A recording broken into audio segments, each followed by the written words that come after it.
નમસ્કાર વાલા દર્શક મિત્રો, સ્વાગત છે આપનું આપણી આ યુટ્યુબ ચેનલ ભાવેશ મકવાણા ન્યૂઝમાં। તો મિત્રો, આજની તારીખ એટલે કે 9/5/2025। તો જો તમે એક પેન્શનર અથવા નિવૃત્ત કર્મચારી છો તો તમારા પીપીઓને એટલે કે પેન્શન પેમેન્ટ ઓર્ડરને લઈને એક મહત્વની અપડેટ સામે આવી છે મિત્રો। તો હજી 4:15 કલાકે જે એક મોટા સમાચાર આવ્યા છે તેની આજે આપણે વિડીયોમાં વાત કરવાના છીએ। તો વિડીયો શરૂ કરતા પહેલા બધાને જય શ્રી કૃષ્ણ, જય માતાજી, હર હર મહાદેવ।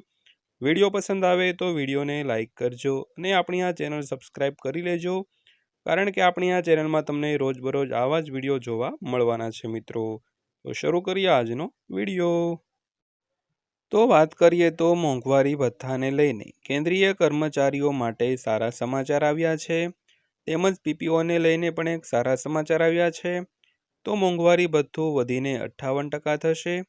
તો આનો ડેટા પણ આવી ગયો છે અને મોંઘવારી ભથ્થામાં વધારાથી પગાર પર સીધી અસર પડશે અને પગારમાં પણ વધારો થશે મિત્રો। તો મોંઘવારી ભથ્થું કેન્દ્રીય કર્મચારીઓના પગારનો એક મુખ્ય ભાગ છે, જે હાલમાં 7મા પગાર પંચ હેઠળ કર્મચારીઓને 55% મોંઘવારી ભથ્થું મળી રહ્યું છે, પરંતુ ટૂંક સમયમાં મોંઘવારી ભથ્થું 58% પર થવા જઈ રહ્યું છે। તો આંકડા તરફ ઇશારો કરી રહ્યા છે મિત્રો।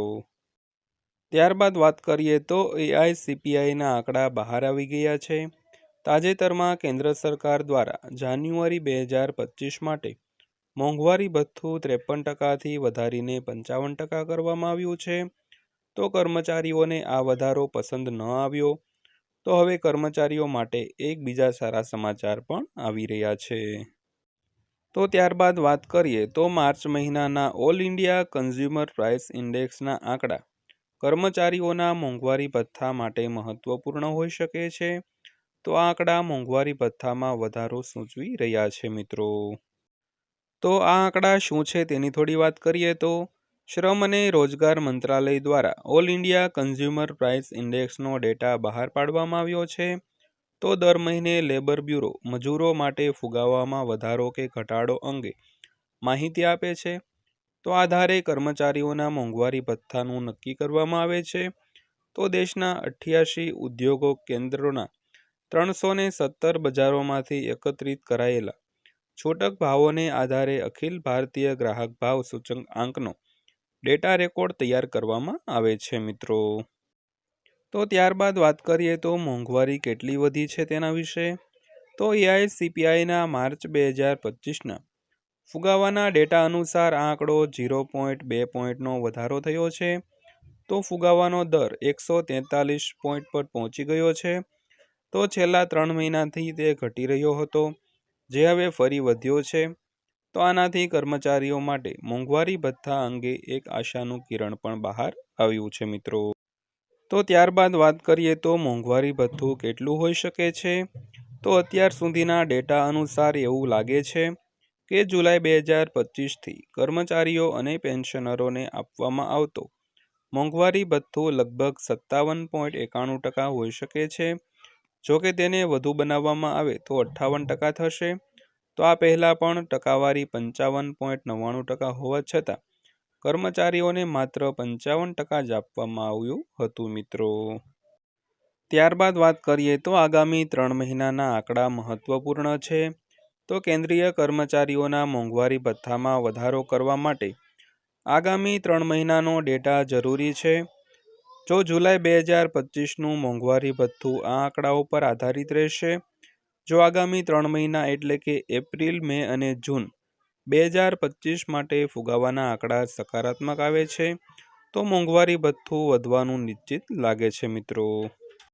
ત્યારબાદ વાત કરીએ તો મોંઘવારી ભથ્થું કેટલા ટકા હશે।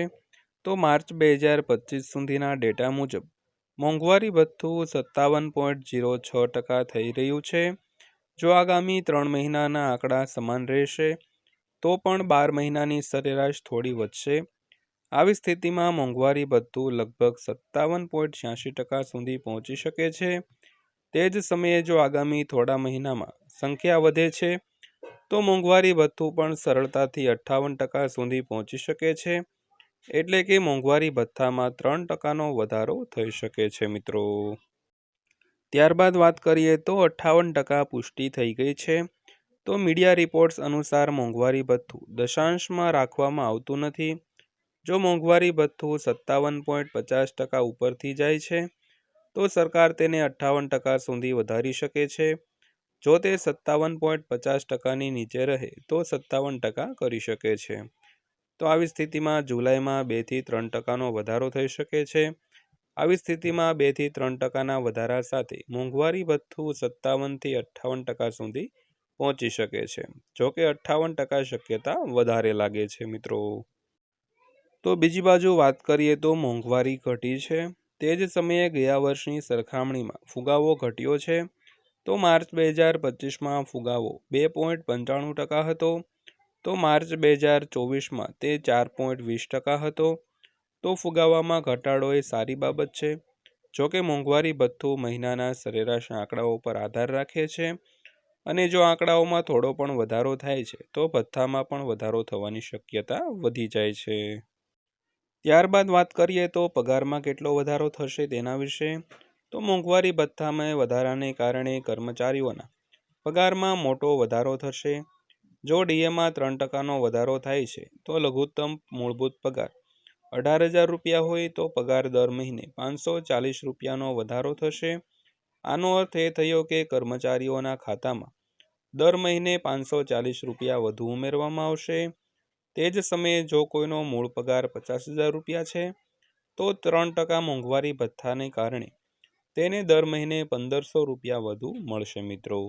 તો મિત્રો આ હતી આજની માહિતી પસંદ આવી હોય તો વિડીયોને લાઇક કરજો અને આવા જ વિડીયો જોવા માટે આપણી આ ચેનલ પણ સબસ્ક્રાઈબ કરી લેજો.